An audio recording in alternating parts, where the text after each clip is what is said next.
So good day class. By the way, I am Glenn R. Villarosa. So for today, we will be discussing a life of a person that has a meaningful contribution in the American literature. So first, when we're going to proceed to our topic, I will show to you the goals of this topic. So first is that at the end of the lesson, the students can A. Recognize Anne Bradstreet, B. Identify her contribution and works in literature, and C. Make a reflection of her best poem for 3 sentences. So now, our topics for today is the life of Anne Bradstreet. So, anyone from you in this class knows about the life of Bradstreet? Okay, so here, Anne Bradstreet in 1612 to 1672, she is the most prominent Puritan figure in American literature. And also, she was born in England in 1612, then immigrated in America in 1630 and lived as a Puritan. Married at Simon Bradstreet and had 8 children. So, when we say she lived in a Puritan, meaning that she only lived in an era where the belief system in there is based on the Bible. So also, Anne Bradstreet was the first American poet, and her first collection of poems was the first book written by a woman to be published in the United States. Her work serves as a testament to the struggles of Puritan wife against the hardship of New England continental life. So, Anne Bradstreet was the first woman to be recognized as an accomplished New World poet. So her volume of poetry, The 10th Muse, lately sprung up in America, received the considerable favorable attention when it was first published in London in 1650. So now, in this very juncture, I will call on Mr. Jimar Alinio for his continual discussion about this topic. Mr. Alinio? Okay, thank you very much, Mr. Glenn. For the continuation about this topic, Anne Bradstreet, I will discuss to you about the contribution about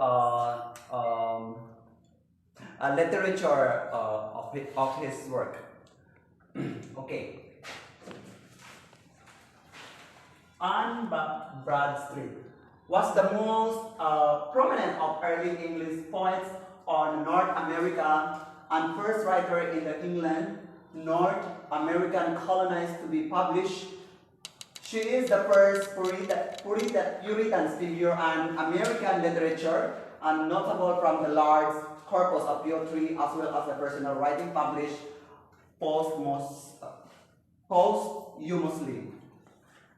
Her position as a woman from a significant family back in the motherland, but also close to the colonial leadership, both by birth and by marriage, makes her a unique spokesperson for a colonial Puritan's perspective that eventually helped shape and growth of the American Republic.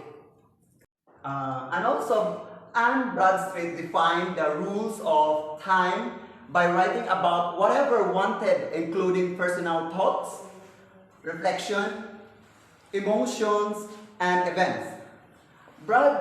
Bradstreet was the first to write about the personal matter, and which is the greatest literary contribution in early American literature. So, okay, thank you, and let's give time for another reporter, which is Miss J.T. Salita. Please. Good afternoon, everyone. I'm J.T. Salita. I discuss the works of Anne Bradstreet.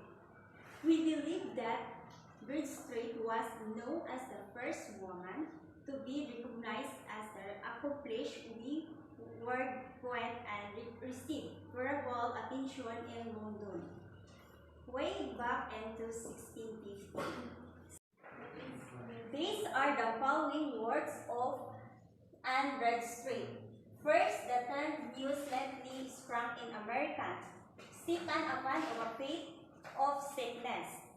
Third, to my dear and loving husband. Fourth, contemplation. Fifth, the author of her book. seeks the flesh and the spirit. 7. Upon the bearing of our food. And the last one for the deliverance from a fever.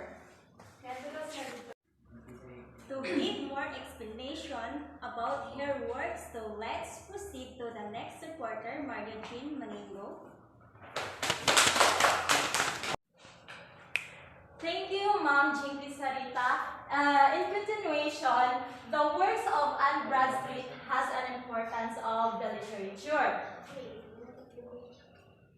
The 10th Muse lately sprung up in America was published in 1650, called A Quarter News. This poem has 4 elements: the 4 humors, the 4 seasons, and the 4 ages of man. Next is Upon a Fit of Sickness. Was published in 1632, and Upon a Fit of Sickness was her first poem she wrote when she was 16 years old. And lastly is the Contemplations.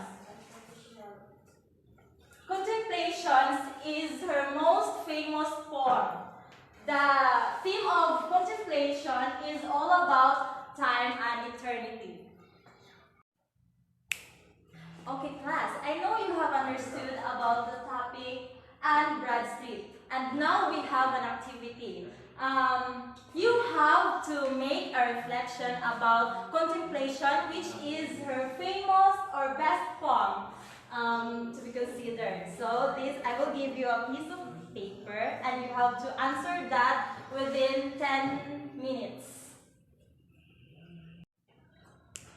Okay, class, time's up. The second group will be the first presenter and followed by the first group. Let's give them a round of applause. Okay, so in behalf of the group 2, Contemplations discuss the theme of love, nature, Puritan religion, and community. By reading her poems, one can get a sense of the intended audience, as most of her poems concern the lives of the Puritan women. And that would be all. Thank you. Okay, let's give hands to group 1. Contemplation is about time and eternity that focuses on the intertwining of nature, humanity, and divine reality. And that would be all. Thank you. Okay, class, very good. So now, class, I now consider that you already know the life of Anne Bradstreet. To sum up all the ideas, we know that Anne Bradstreet was a Puritan woman who had a strong love for both God and family. She was deeply affected by family-related deaths, and subsequently the events would cause her to question both her own beliefs and the action of God, so could take too much from her. So I guess that's all the about our discussion about this topic, and thank you for being here in class, and God bless us all. Thank you.